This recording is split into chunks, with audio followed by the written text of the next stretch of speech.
자, 이번 시간에는 3기 신도시 30만 가구를 공급하겠다는 정부의 그 정책이 있었는데 과연 가능한 일인지 가능할까? 이런 부분에 대해서 살펴보는 시간을 갖도록 하겠습니다. 자, 이렇게 발표를 했죠. 지난해 그 2018년도에 9월 달에 35,000호 발표를 먼저 1차적으로 했고요. 그 이후에 이제 2차로 12월 19일 날 15만 호 이상 발표를 했습니다. 그리고 이제 앞으로 이제 3차로 2019년 올해죠. 올해 상반기에 이제 발표할 예정인데 뭐 이렇게 합치면은 30만 호 그 공급이 이제 예상이 되고 있는 그런 상태입니다. 보시는 것처럼 이제 주로 경기도에 많이 이제 그 공급을 할 예정이고요. 그 다음에 이제 서울, 인천 이렇게 되고 있고, 뭐 시행사로는 이제 그 LH하고 지방공사가 주로 하는 그런 사업이 되겠습니다. 자, 뭐 이제 그 3기 신도시 중에 이제 뭐 핵심이라고 할 수 있겠죠? 이게 이제 바로 그 남양주 지역, 그리고 하남 지역, 그리고 인천 계양 지역, 그리고 과천 지역 이런 식으로 나누어지는데 보시는 것처럼 이렇게 뭐 남양주 왕숙 지역은 이제 서울에서 서울역까지 15분이다. 그리고 이제 하남 지역은 이제 20분, 수서역까지 20분이다. 그리고 이제 계양은 여의도까지 25분, 과천은 뭐 산악까지 10분이다. 이렇게 이제 나오고 있는데 글쎄요. 제가 볼 때는 요 거리까지 이제 도달하는 시간이 이렇게까지 뭐 빠르게 걸릴지는 뭐 집에서부터 이제 나와가지고 도착하는 데까지 이렇게 빨리 걸릴지는 좀 의문이 됩니다만 여하튼 이론적으로는 이렇게 가능하다 이렇게 보도가 되고 있습니다. 자, 이제 정부가 그 서울 인근에 이렇게 3기 신도시를 조성을 하는데 이런 식으로 좀 이제 빨간색으로 이제 표시 마킹이 되어 있는 부분이 이제 주요 3기 신도시가 되겠습니다. 이제 그 전에 보시면은 이제 1기 신도시가 이렇게 노란색, 약간 이제 황색이죠. 황색 지역으로 이렇게 보급이 됐는데 이제 성남 분당 지역이 상당히 집값이 많이 오른 그런 대표적인 이제 신도시로 1기 신도시로 이제 우리가 모두 다 잘 알고 있고요. 그리고 이제 2기 신도시 하면은 이제 그 양주, 그리고 이제 파주, 김포, 검단, 그리고 성남 판교, 수원 광교, 자 이런 식으로 이제 뭐 진행을 하고 있습니다. 뭐 아직까지도 진행 중인 곳이 있죠. 진행이 완료됐거나 아직도 진행 중인 그런 곳들이 2기 신도시에도 이제 아직 분양할 곳들이 남아 있습니다. 그리고 이제 최근에 이제 3기 신도시 이제 발표를 해서 이렇게 이제 개발할 예정인데, 일단은 제가 볼 때는 좀, 거리상으로는 이제 예전에 그 신도시보다는 좀 더 메리트가 있는 지역에, 지어지는 거는 분명한데, 다만 이제 교통적인 측면에서 놓고 볼 때요, 과연 그 지역들에서 서울 중심 지역까지 도달하는 데까지 그 걸리는 시간이 아까 뭐 잠깐 그 설명 드렸습니다만 그렇게 가깝지는 않지 않겠나 라는 좀 의문이 좀 들고요. 과천 지역을 제외하고 나머지 지역에서는 그렇게 뭐 교통에 있어서 그렇게 큰 메리트가 있을까라는 그런 의문이 저 개인적으로는 좀 드는 부분이 좀 있습니다.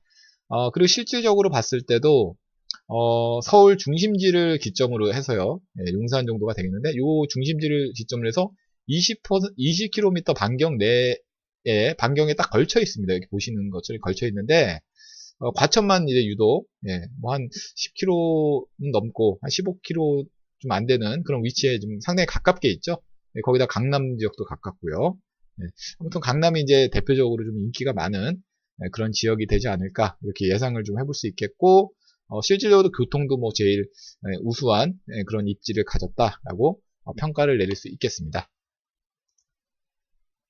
자, 이게 정부의 설명이죠.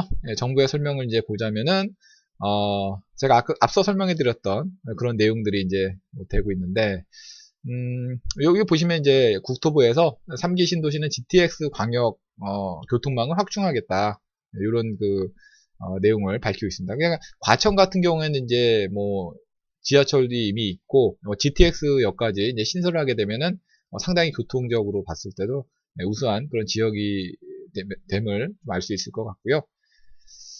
자, 그리고 이제 또 서울에서는 도심 내 유휴 부지 그리고 빗물 펌프장, 역세권 개발, 자, 이런 지역을 통해서 또 이제 개발을 하는 그런 내용이 있는데, 여기 이제 주요 지역이 이렇게 나오고 있습니다. 서울에 있는 지역들도 아마 과천 못지않게 또 인기를 좀 끌 수 있는 그런 지역이 아닌가 이렇게 생각이 되고 있는데요. 아무튼 간에 이제 요들 발표됐던 요들 지역 말고도 나머지 그 공급에 대해서도 올해죠. 2019년 상반기에 이제 추가적으로 발표가 될 예정이 있습니다. 그리고 이제 분양 계획을 이렇게 나와 있는데, 2021년도에 이제 뭐 한 5천 가구 정도가 분양이 될 예정이고요. 그리고 2022년도에 2만 가구, 그리고 2023년 5만, 그리고 24년에 8만, 2025년도에는 뭐 14만 5천. 상당히 많은 그 수가 분양이 될 예정인데, 그야말로 뭐 이렇게 분양된다면 뭐 물량 폭탄이 될 수 있겠죠. 아무튼 과연 이렇게 진행이 될 수 있을지 저 개인적으로는 좀 의문이 드는데, 자, 왜 그런 생각을 좀 하고 있느냐. 자, 이렇게 좀 정리를 좀 해봤습니다. 우선은요, 첫 번째로 이제 서울과 수도권의 집값이 좀 최근에 하락을 하고 있어요. 하락을 하고 있고, 그리고 이제 토지 보상금.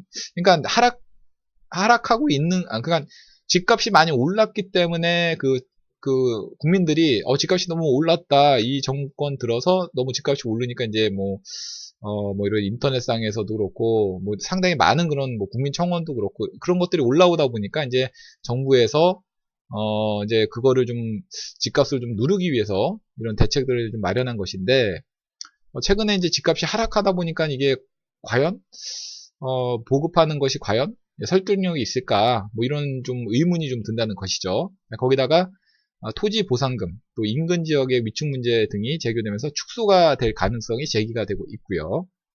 실제로 2기 신도시는 이제 축소가 되고 있습니다. 실제로도. 2기 신도시가 아까도 제가 뭐 말씀드렸지만 아직 진행 중이라고 그랬죠. 진행 중인데 아직까지도 진행 중이에요. 2기 신도시가 완료가 안 됐음에도 불구하고 거기다가 또 3기 신도시까지 공급을 한다? 이거는 좀 글쎄요 라는 좀 생각이 드는데, 어쨌든 인기 지역이라면 역시 판교가 되겠죠. 판교 같은 경우는 지금도 뭐 인근 지역에도 분양을 하고 있는데, 강남도 가깝고 판교 테크노밸리 그런 지역도 있기 때문에 상당히 인기가 높은 그런 지역이고, 집값도 상당히 비싸죠. 판교 분양 이후에 이제 판교 분양도 뭐 역시 뭐 좀 분양 이후에 이제 사업이 좀 늦어지고 있는데, 이 경기 오산이라든지 충남 아산 이런 지역들은 뭐 인기가 없으니까 이제 결국 취소가 됐습니다. 그리고 이제 2기 신도시 12곳 개발이 완료된 곳은 김포 한강과 대전 도안, 이 두 곳에 또 불과해요. 현재까지. 아직까지도 이제 2기 신도시가 계속적으로 지어지고 있는 상태. 물론 이제 틀을 갖추고 많이 지어진 곳이 많죠. 뭐 위례 신도시도 거의 대부분 좀 많이 지어지고 있고요. 그렇지만 이제 아직까지도 계속 지어질 공간들이 또 있다라는 것입니다.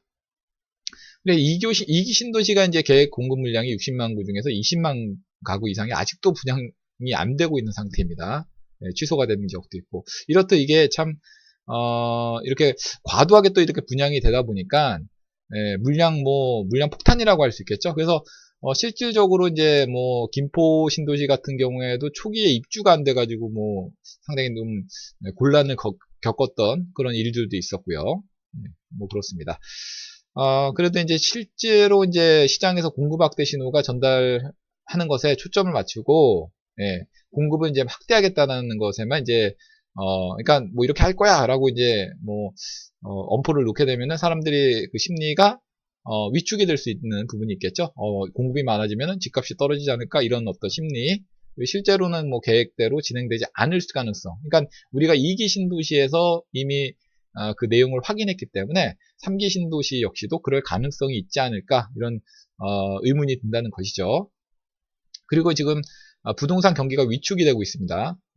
보유세가 인상이 되고 있고 뭐 이런 등으로 이제 거래가 위축이 되고 있고, 거기다가 뭐 각종 규제들이 나오고 있기 때문에 거래 절벽이 좀 되고 있어요. 거래가 거의 뭐 좀 안 된다고 합니다. 그래서 부동산에 이제 뭐 제 지인들도 이제 알아보면은 상당히 좀 어려움을 겪고 있는 분들이 많으시더라고요, 요즘에.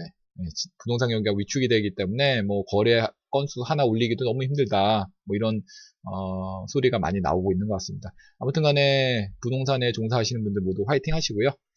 뭐 또 나중에 또 좋아지는 날이 또 올 수 있겠죠. 어쨌든 거래 절벽인 상황이 되고 있고, 집값은 역시 뭐 최근에 계속적으로 좀 하락 중에 있는, 실질적으로 제가 얼마 전에 분석한 내용, 뭐 음마아파트 관련한 그런 내용을 보시더라도 상당히 많이 그 아파트 가격이 최고점 대비, 물론 예전보다는 좀 아직도 그래도 올라와 있는 거지만 최근에 고점을 찍었던 가격과 비교해 본다면 상당히 많이 좀 내려와 있는 상태고, 더 내려갈 가능성이 있다라고 제기가 되고 있는 상황입니다.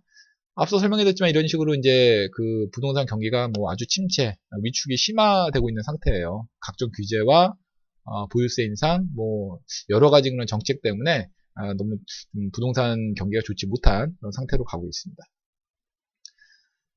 예, 여기 이제 표준 단독주택 공시발표 신호로 이제 보유세 인상이 이제 후폭풍이 되고 있다, 뭐 이렇게 좀 나오고 있고요.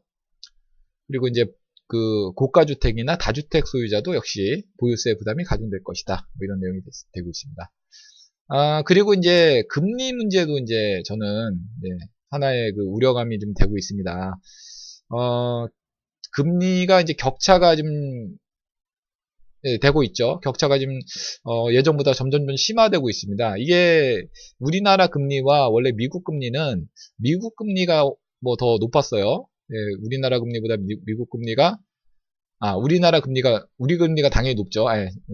수정합니다. 제가 지금 말을 잘못했네요. 우리나라 금리가 당연히 높고, 미국 금리가 이렇게 낮아요. 당연한 이건 뭐 내용이 되겠죠.